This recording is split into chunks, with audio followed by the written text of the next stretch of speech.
Mr. Pumpkin lived on a street where all the houses were the same. He liked it that way, so did everybody else on Mr. Pumpkin's street.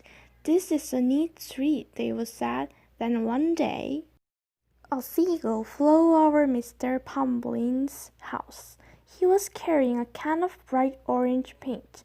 No one knows why. And he dropped the can. No one knows why. Right over Mr. Pumpkin's house.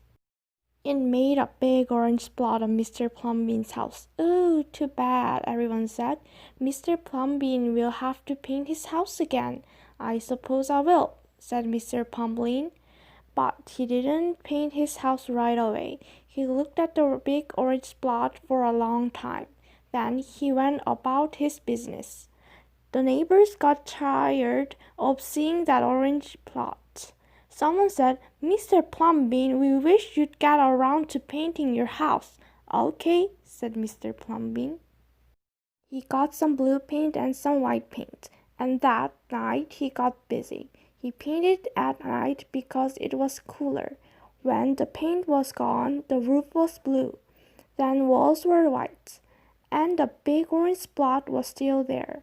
Then he got some more paint. He got red paint, yellow paint, green paint, and purple paint. In the morning, the other people on the street came out of their houses. Their houses were all the same. But Mr. Pumpkin's house was like a rainbow. It was like a jungle. It was like an explosion. There was the big orange spot, and there were little orange spots. There were stripes. There were pictures of elephants and lions and pretty girls and steam shovels. The people said, "Pumpkin has popped his cork, flipped his wig, blown his stack, and dropped his stopper."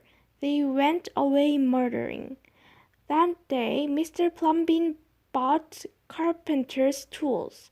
That night, he built a tower on top of his roof, and he painted a clock on the tower. The next day, the people said, "Pumpkin has goshed his mush, lost his marbles, and slipped his hosher." They decided they would pretend not to notice.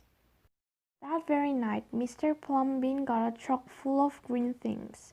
He planted palm trees, baboas, thorn bushes, onions, and frangipani. In the morning, he bought a hammock and an alligator. The weeks passed, and the months. One evening, a man came into the restaurant. His clothes were old and worn, but he had an unusual gentle manner. The owner knew him at once and was overjoyed. The man went to see Mr. Pumpkin that evening.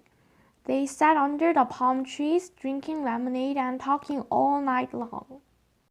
Early the next morning, the man went out to get lumber and rope and nails to paint. When the people came out of their houses, they saw a red and yellow ship next door to the house of Mr. Pumpkin. "What have you done to your house?" they shouted at the man. "My house is me and I am it. My house is where I like to be, and it looks like all my dreams," said the man who had always loved ships. "He's just like Pumpkin," the people shouted. "He's got bees in his bonnet, bats in his belfry, and knots in his noodle." Then one by one, they went to see Mr. Pumpkin late all night. They would sit under the palm trees and drink lemonade and talk about their dreams. And whenever anybody visited Mr. Pumpkin's house, the very next day that person would set about changing his own house to fit his dreams.